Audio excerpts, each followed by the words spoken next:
what are some of the misconceptions that we're constantly battling in this space in terms of who student parents are and the assumptions that we have around this population? I will go.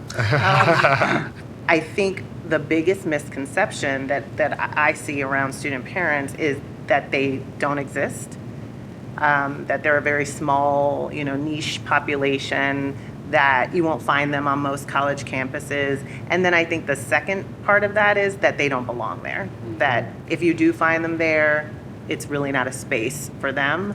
And instead of institutions and policymakers and just folks figuring out how do we make sure these are spaces that are accommodating to student parents, it's more about how does that student parent need to fit in, conform, contort, to be able to navigate the systems that we've created that make it incredibly hard, for them to be successful. So I think that's the biggest thing. I will sit across from people who work in higher education every day, and I'll tell them 1 in 5 college students is parenting, and their jaws drop on the floor. I mean, these are people who are working day to day in education, in higher education, and it's just such an invisible population, a population that's been allowed to be under the radar for far too long. I want to add to that. I remember when my grandmother found out I was pregnant. And my mom called and told me, because I remember I called my mom and said, okay, hey, I'm pregnant, but I did everything's in order. And she said, I already knew you were pregnant. I was just waiting for you to call me. I don't know how. Wow. But mothers know, right? Because you hadn't called her in a few days while you were doing the other stuff. Right? I hadn't called her in a couple months. She's maybe, got to be so pregnant. she knew, right? What is it?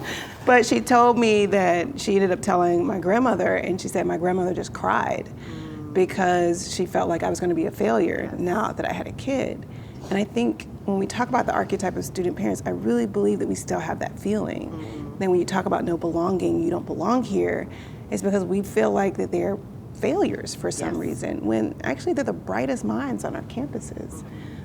They can teach us things, they're teaching their kids things, and so it's still that misconception that's out there. And now when my grandmother looks at me, she always says, girl, I didn't think you was gonna make it. Look at you now. But, right? Yeah. So and I didn't even think that would happen. Totally, but right. It's when we give people a chance. Yes. Yeah, change their paradigm. That rather than our children being barriers, that there are motivators, right? You were saying the brightest minds, the saying, if you want something done, ask a parent. If you want something done right, ask a single parent.